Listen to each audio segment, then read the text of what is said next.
Welcome back, everybody, here to Flock Friday. By the time you're seeing this recording, we are 2 days away from Baltimore Ravens football. That puts a smile on my face. It puts a smile on our guest face as well, because as the Ravens travel to Buffalo to face the Bills on Sunday Night Football, there's no one better to preview this game with than Jerry Coleman. We're going to break down all the history, but a Baltimore sportscaster, hosts the Be More Sports podcast locally on the radio as well. He knows his Ravens. Jerry Coleman, welcome to the show. Thanks for joining me. Thank you for having me. And it looks like I'm wearing Bills colors. I'm not. It does look like I'm wearing Bills colors, but I'm not. This is a shirt from a charity event. Some Israeli baseball hat. Nothing to do with the Buffalo Bills. Trust me, Jerry Coleman is not going to be representing the Buffalo Bills at all in this matchup. Or do they want me to? Which is fine. That's their prerogative. We'll see. We're going to break it down in just a minute. Jerry, thanks for coming back on. I think it's your third time on the program, so can't thank you enough for taking the time today. I think we just got to start for the audience who maybe is a little bit confused. Can you break down maybe the, let's call it, pseudo-controversial history between Jerry Coleman and the Buffalo Bills? Well, I just tell everyone to Google my name in Buffalo, and just there you go. It goes back it's been 6 years, Chase. It goes back to 2019. I was working mornings at 105.7 The Fan, just talking about the Ravens game against the Bills coming up, and reflected on my time in Buffalo. And I've spent a lot of time up in Buffalo. I went to Ithaca College for 4 years, so I got to Buffalo quite a bit, and it remained a miserable place then, and it is now. I mean, it's a terrible place to have to live, to be honest. I mean, for 11 months out of the year, you don't see the sun. It's overcast. It's chilly. You do have the buffalo wings, but that's about it. I mean, you got Niagara Falls there across the border. There's not a lot going on up there, whether it be Syracuse, Rochester, Binghamton, Ithaca, all of that Western New York area, upstate New York. I know I'm extending the geographical area a little bit. Geography is not my strong point. It's just not a desirable area. No one can deny that. You get stuck there. You're either born there and by relatives or whatever, you remain there, or you're able to escape like the good people who get out of Buffalo. So it goes back to me calling the city a city of losers. And when I did that, I didn't realize what I was doing when I did that. But when I did that, I was talking about the championship void in that town. And the Buffalo Sabres have been around for over 50 some years. Buffalo Bills, same. For my entire life, they've never won anything. In anyone's lifetime, they've never won anything. So that's where the term city of losers emanated from.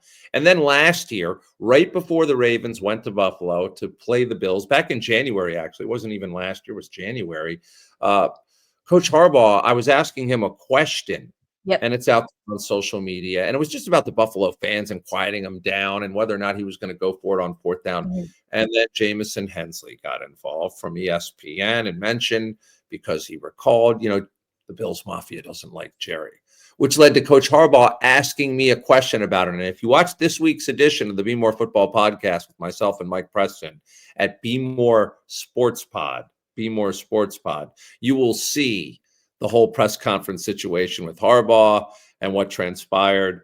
And then again, I admitted that I called him a city of losers to Harbaugh. He regretted asking me all about it because he was getting ready for a playoff game, but he went down that road, and things were reignited once again before that Buffalo game, to the point where they put me on the scoreboard before the game.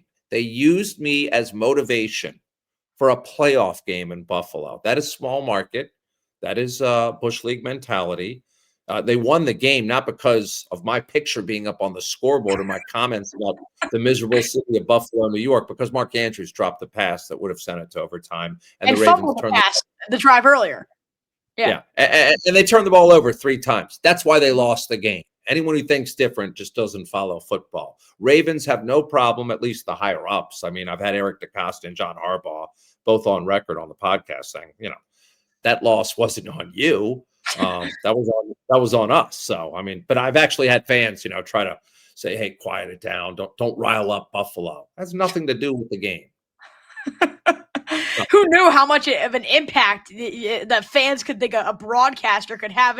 It's so fascinating how one little thing, like I forget the woman's name, but the person who said Lamar Jackson didn't feel quarterbacky, like that kind of went viral Oh, as I know well. her. She's an anchor out at Fox Sports Radio, and yeah, she caught a lot of flack for that. She Yeah, did. and it's funny how one saying you don't think it's going to turn into much, and now it's Jerry Coleman, the city of losers in Buffalo. They kind of go with each other now. And so when the Ravens are playing the Bills on Sunday Night Football, I thought there's no one better than Jerry Coleman to have on to preview this matchup, because you were the story after the game. Not Mark Andrews, not anything. Jerry Well, Coleman. I don't know about that. That was the story. So let's not avoid that, because I Were mean you he were had a you long. were you trending at one point? No, but I was getting a lot of flack, and a week later when Kansas City eliminated Buffalo, it was Troll City then. So they went back to being the city of losers, because they weren't going to the Super Bowl and they weren't going to win a Super Bowl. But this past week, Sean McDermott went off on that whole comment. I believe it was Monday, and he didn't want to say city of losers, but he gets really irritated when people talk bad about the Buffalo area and all that. This is a guy who tried to use 9/11 as a motivational speech once to his team. So I don't really have much respect for Sean McDermott. We're going to break down a lot of the ins and outs of this football game here. Now that the fans know the backstory, it's Jerry Coleman. It's the Buffalo Bills rivalry with Jerry Coleman and the Ravens. Let's break it all down. Obviously, we want to talk about how important this game is for you. I mean, of course, I'm sure it would feel great to get a win. But in all seriousness, for this football team, it's a week 1 regular season game, back-to-back years now. If you're the Baltimore Ravens, you're playing the team that eliminated you in the postseason in a year where you had serious and actually reasonable Super Bowl aspirations. But they're playing in Buffalo, like where they lost last year, as you just mentioned. How important is this game for the Ravens as a team? I would say it's more important for Buffalo because of the fact that they, are in a tougher division. They're fighting for that division. They're probably going to win it, and they have a tougher schedule, I think, than the Ravens. But the Ravens early on, it's important. Really, Jerry? You think that the Bills are in a tougher division than the Ravens? No. Let me reverse that. What I think is their schedule is a little bit tougher, is what I should have said. No, I don't think the AFC East is tougher than the AFC. I think the AFC North is among the toughest in all of the NFL. The Browns bring it down, but the Jets are in the division of the Bills too, so you have to consider that. Right. Their schedule is a little more difficult at times. I mean, the Ravens' first 6 games, when you examine that, are brutal. So it is important, and they really want to get off to a fast start. They got off to an 0-2 start last year, so I can't diminish this game at all. For me, it's a must-win situation. I've let that be known to a lot of people, but for the team, it's not. I mean, if they were to lose it, they come back home and take on the Browns, and probably they're set at 1-1. But then you got teams like the Chiefs ahead. I don't have their full schedule in front of me, but they got the Lions after that coming in for a Monday night game. So they have some big games, and this is one of them. But this is something that's been in their mind since last January, Chase. I mean, I've been out there all week, and when you talk with these guys, you can tell they are keeping a low profile. They are toning it down, but inside, and this goes back to training camp, they have circled this game because this is a revenge game, just like it was last year in Kansas City. Unfortunately, Isaiah likely had a toe out of bounds. Hopefully, it's not the same scenario this year, although it's unlikely that likely plays.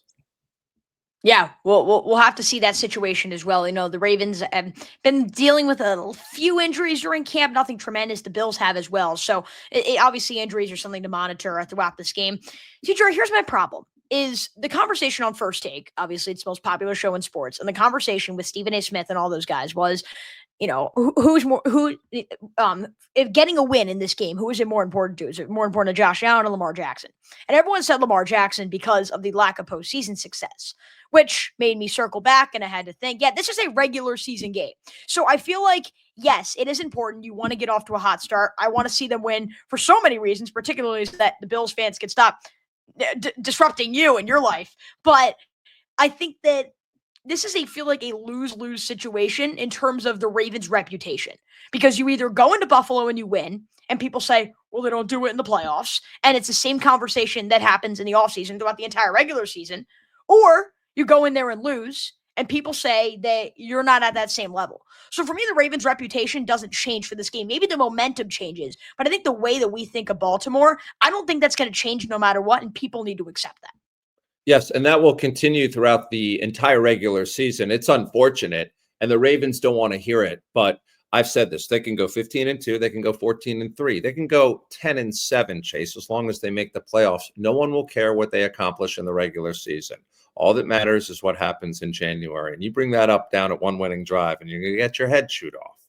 And they don't want to hear that. And I understand they have 17 games they have to play before they can worry about the way they're going to be evaluated. Right. And you keep hearing over and over again, Super Bowl or bust, Super Bowl or bust. Well, I've covered the Ravens, just like my podcast partner, Mike Preston, since day one. Ravens have never thrived when it's been a Super Bowl or bust situation, okay? They've won both of their Super Bowls when they were sort of the underdog, when they weren't considered the top. They weren't the top seed either time they won the Super Bowl. They weren't considered the favorite either time they won the Super Bowl. I mean, they were a 2-touchdown underdog against the Broncos on the road in the divisional round. They were that Miracle in Mile High. You remember it well. You must have been 2. Anyway, as far as what's going on right now, I mean, they're expected to go to the Super Bowl. They're expected to win the AFC Championship. Those are lofty expectations because the same things and conversations are being anticipated up in Buffalo and probably in Kansas City again, too, after they fell short and not winning a championship. So the pressure's on all 3 of these teams, but definitely on the Ravens because there will be changes if they don't get to the Super Bowl. It just seems inevitable. They've been the top seed before. They've had the best record before, all that. It hasn't mattered with home field. So, again, they will be judged and evaluated by what they do in the second season, not the regular season. It's unfortunate to these guys. They got to get through these 17 games, but it really doesn't matter a whole lot to a lot of fans watching and listening. But, I had Jerry Sandusky on last year, and you have to enjoy the ride. And this is a game where, whether you're a Ravens fan or a Bills fan or an NFL fan, you got to enjoy this ride. Sunday Night Football to open the season, Baltimore, Buffalo, Lamar Jackson, Josh Allen. It does not get much better than this. We've been talking about the anticipation. Just really quick before we move on to something else, particularly in this game, just talk about Lamar Jackson, Josh Allen. What an electrifying matchup.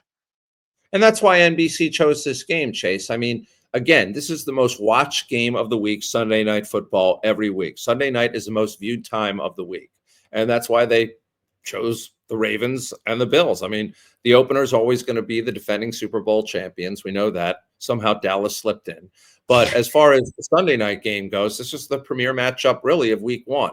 And, Josh Allen won the MVP last year. I don't think he should have. I think it should have gone to Lamar, but Lamar has moved on from that. He's wearing a jersey that says 2-time MVP with a couple of MVP decals on his jersey that I noticed on Wednesday, but there should be a third. So that'll be the big storyline, I think, coming into this game.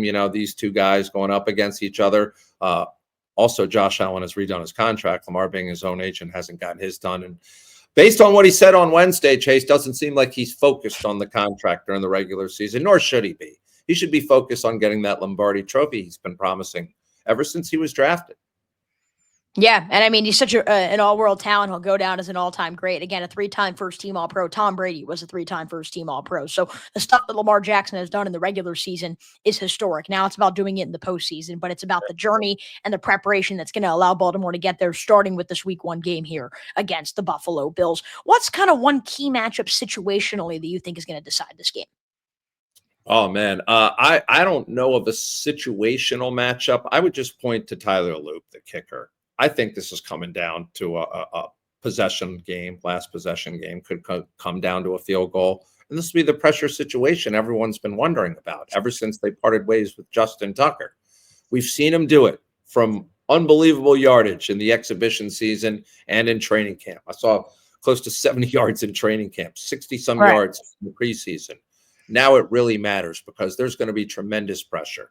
I mean, when you go out to the Ravens practice and well, you're not supposed to view it after 15 minutes, but when I arrive late and get out of my car, I hear the fake crowd noise, okay? I'm going to tell everyone the Ravens pump in all this crowd noise, but it's outside, and it doesn't sound like 70,000 fans in Buffalo, but that's what Tyler Loop is kicking around, and they're trying to call plays around this pumped-in crowd noise. You just can't duplicate it. So that will be the key matchup for me, is how the rookie handles the pressure, especially early on this season, Chase, because I think there's going to be a lot of close games when you get in with Kansas City. And I talked about Detroit, not so much with Cleveland. So that to me is what I'm focusing on, is this new kicker. Ravens have never drafted a kicker. They've gone 14 years with that, having to worry about a kicker. It's a unique situation. So that bears watching. For sure, and the jury is still out on whether Luke can be great, because we saw it in preseason. We know he has the power leg, but can he be a consistent enough option? And I've told Ravens fans I don't think they should worry about this. Tucker wasn't a great kicker last year at all. Yes, he was reliable in the biggest moments, but he made 73% of his kicks last year. If Luke is doing that, the Ravens are still going to be in a position to win. And as long as Luke figures it out and is pretty good for the postseason, the Ravens are going to be in an okay position as well. Agreed. He's shown all the talent during the preseason and during training camp, but if he comes out, and gets some confidence underneath him, he's a guy that walks around with a lot of confidence for a rookie. It's a little surprising, but I like to see it. And now he needs to produce, and I think he will. We will see. But Randy Brown, he searched the country for this guy, and he's put his reputation on the line here by bringing him in. But there's going to be some rocky moments for him, just like there are for all kickers. But you're right. If he matches what Tucker did last year, that's sufficient. Right, and I think he's going to be even better than that, because Tucker was one of the league's least efficient kickers last year for Baltimore. Look, Jerry, you could talk about so many different things that the Ravens need to do to come out here on top. What is the one key that you have for this team if they want to come out 1-0 out of Buffalo? Well, that would be contain Josh Allen. I mean, when he gets out of the pocket, he can, be as powerful as a running back. I mean, you got the two most electric running quarterbacks in the NFL going up against each other. There's no doubt about that. Just different styles. I think Lamar is going to have a massive day on the ground, by the way. And I just think he's just poised. But Josh Allen, you got to contain him, Chase, just like you did with Ben Roethlisberger.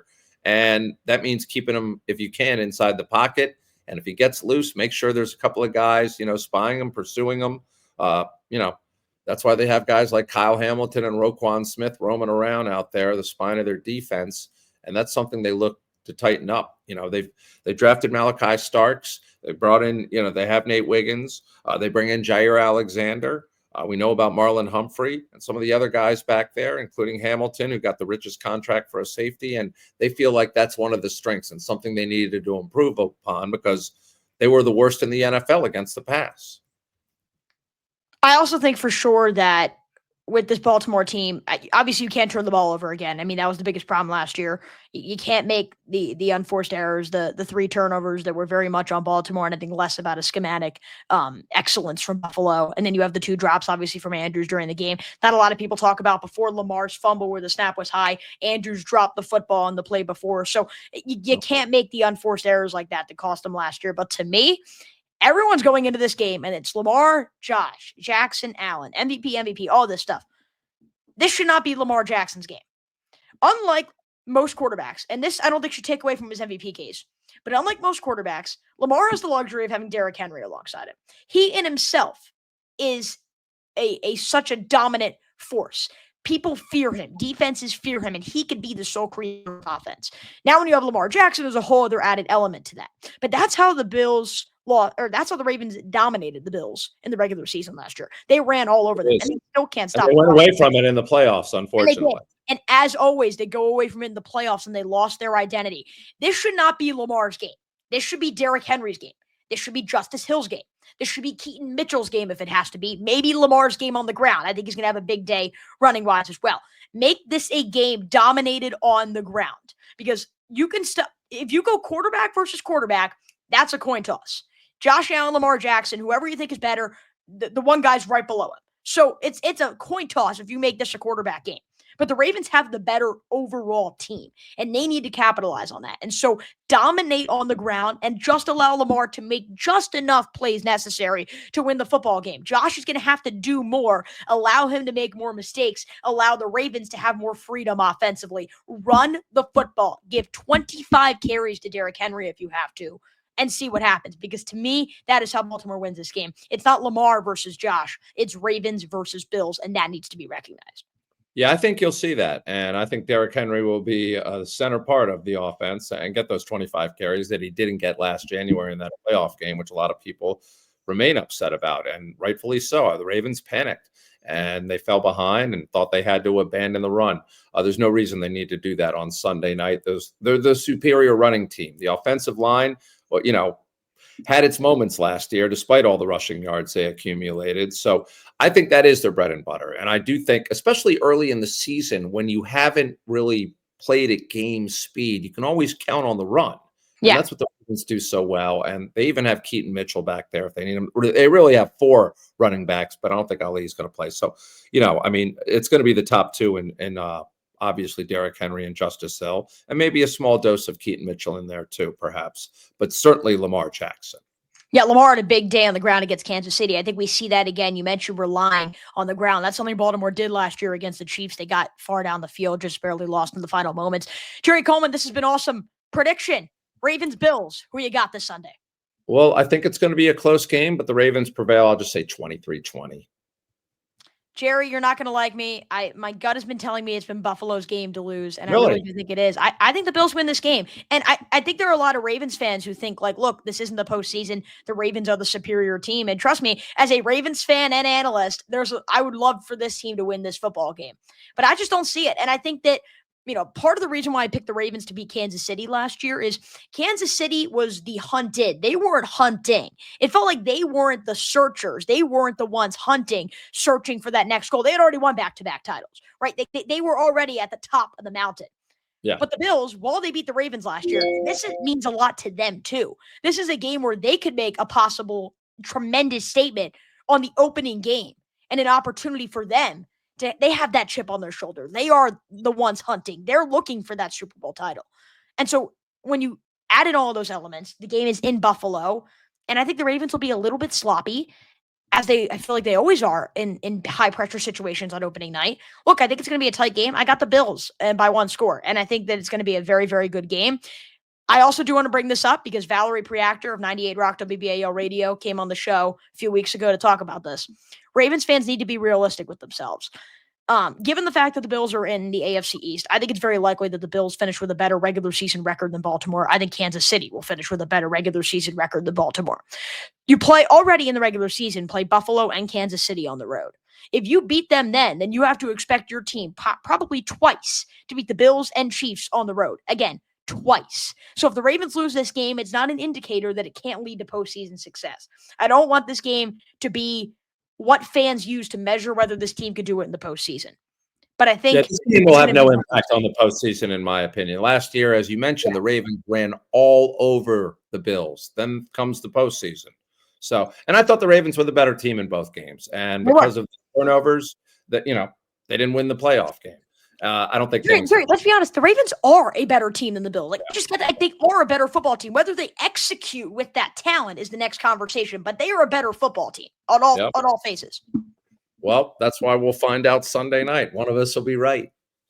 Ravens, Bills, Sunday Night Football. Jerry Coleman, the Buffalo Bills rival. Thank you so much for taking the time here to get here today, guys. Links to Jerry's work is in the description below. We appreciate you taking the time. Thanks for having me, buddy. We're going to wrap it up here alongside Jerry Coleman of the Be More Sports Pod. I'm your host, Chase Coburn, saying so long. Good luck to Baltimore this coming Sunday as they travel to Buffalo on Sunday Night Football against the Bills. Signing off, I'm your host, Chase Coburn, here from Flock Friday.